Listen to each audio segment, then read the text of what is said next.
Hindustan ambassador. ఈ యొక్క car అయితే హిందుస్థాన్ మోటార్స్ చెందిందనమాట. ఈ యొక్క రన్ చేసిన 56 ఇయర్స్లో 4 మిలియన్ యూనిట్స్ కన్నా పైగా అమ్మి హ్యూజ్ సక్సెస్ని అయితే సాధించిందనమాట. Best taxi in the world కింద టైటిల్ అయితే సాధించుకుంది. హిందుస్థాన్ అంబాసిడర్ నుంచి ఫస్ట్ మోడల్ అయిన ల్యాండ్ మార్క్ అనేది 1958లో అయితే రిలీజ్ చేశారనమాట. నెక్స్ట్ మనం చూసుకున్నట్లయితే 1958 నుంచి 1990 వరకు ఈ మధ్యలో అయితే మార్క్ 1, 2, 3, 4 ఇలాంటి 4 వేరియంట్స్ అయితే వాళ్ళు అయితే రిలీజ్ చేశారు. సో దీని తర్వాత 1990లో నోవా అనే మోడల్ అయితే వీళ్ళు రిలీజ్ చేయడం జరిగింది. 1998లో క్లాసిక్ అనే మోడల్ అయితే వీళ్ళు రిలీజ్ చేశారు. ఇది నోవాకి అప్డేటెడ్ వర్షన్ అనమాట. దీని తర్వాత 2000లో గ్రాండ్ అనే మోడల్ అయితే మన ముందుకు వచ్చింది.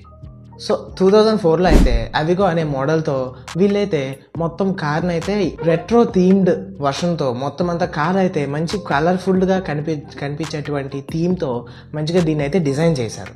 సో 2013లో ఎన్సూర్ అనే మోడల్ అయితే వచ్చింది. సో అన్ఫార్చునేట్లీ ఈ యొక్క మోడల్తోనే హిందుస్థాన్ అంబాసిడర్ అనేది సేల్స్ అయితే ఆపేసింది అనమాట. 2017లో అంబాసిడర్ అనే బ్రాండ్ నేమ్ని ఒక ఫ్రెంచ్ కంపెనీకి 80 crores అయితే సేల్ చేయడం జరిగింది.